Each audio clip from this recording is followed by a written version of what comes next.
Assalomu alaykum, men ismim Timuriddin, Still Good startap asoschisiman. Bizning startap yaroqli muddati tugayotgan mahsulotlarni sotish va ularni samarali tarzda iste'molchilarga yetkazish uchun ishlab chiqilgan.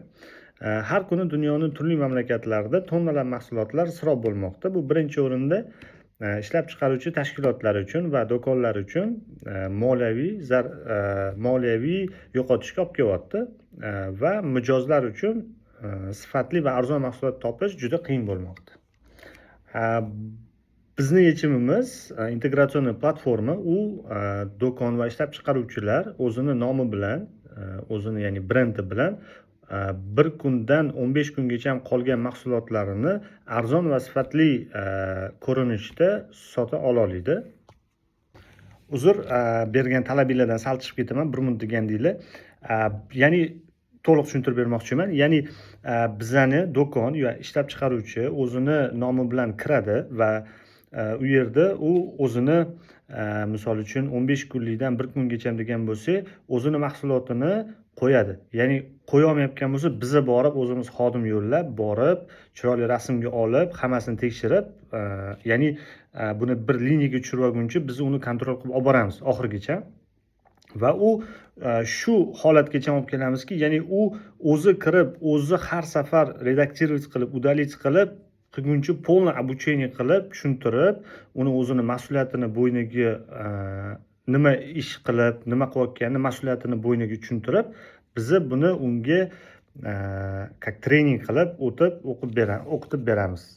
Va bizni bu yerda biznes modelimizni protsent asosida ishlaymiz. Ya'ni 5% dan 10% gacha, 10% dan 15% gacha olib chiqamiz. Bizning ikkita partimiz bor. Ikkiga bo'lib chiqaramiz. Ya'ni oxirgi bizning anaqamiz, protsentimiz 15% ga teng bo'ladi.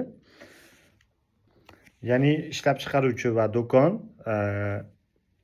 hamma turdagi mahsulotini u yerda sota oladi. Ya'ni sut, ya'ni oziq-ovqatda qanaqa ya'ni model deb tushuntiraman, modellari bo'lsa, o'sha hammasini o'zi yuklab, o'zi qila oladi. Bizning maqsadimiz hozir birinchi O'zbekiston bozoriga to'g'ri fundamental kuchli kirib, ya'ni misol uchun bizda respublika Toshkent shahrimizda 12 ta rayon bo'lsa, shu 12 ta rayonda har bir rayondan bizni klientlarimiz uchun, ya'ni har bir mahalla bo'lsa, ya'ni 5 mahalladan, misol uchun bitta rayonda 20-25 tacha mahalla bo'lsa, shu 25 tani o'rtasida bir, ya'ni misol uchun, ya'ni MVP dan keyin bo'ladigan ish aytyapman. Biz u yoqda o'zimizni, ya'ni xizmatimizni yo'lga tushiramiz. Ana undan keyin, ya'ni biz Toshkent shahri egallaganimizdan keyin yanada mustahkam bo'lish uchun, bizani kuchli, sifatli bo'lish uchun bizni lokatsiyamiz, ya'ni do'konlarimizni shu kontrakt qiladigan do'konlarimizni ko'paytirish. Ya'ni buning ichida bizning o'zi asosiy birinchi maqsadimiz, korzinka, endi o'zingizlar ham bilasizlar, juda qiyin. Bizni Havas supermarketiga gaplashib, shu o'zimizni proyektni birinchi ulida bizni praktika qilmoqchimiz. Bunga xudo xolisa hali gaplashmadik. Xudo xolisa ko'zimiz yetyapti.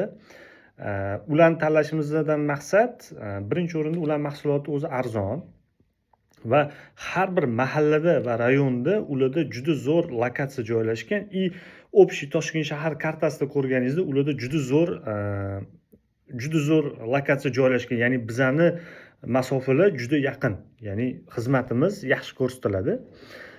Va bizni parallelni будущем, ya'ni mana o'zimizda planimiz bor.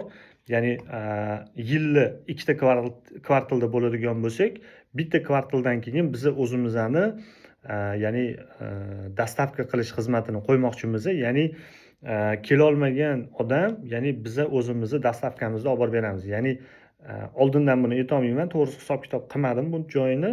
Ya'ni dostavka bepul bo'ladimi yoki yo'qmi? Chunki bizda rayonni bo'lgani uchun biz buni bir yaxshilab hisoblab chiqishimiz kerak. Bu bo'yicha to'g'risi aniq aytolmayman. Asosiy bizning segment shu B2B, B2C. O'shaning uchun uzr, sizlar aytgan anaqadan chiqib ketib qoldim. Tushuntirib bera oldim degan umiddaman. Agar tushunmagan joylar bo'lsa, aloqaga chiqsanglar bo'ladi. Iltimos, bemalol gaplashib tushuntirib bergan bo'lardim Zoom meeting qilganimizda. Endi bizning asosiy maqsadimiz, ya'ni oziq-ovqatda isrofni kamaytirish, ya'ni va biznes do'konlari uchun a, sifatli va arzon mahsulot yetkazish, ya'ni foydalanib olish ularni.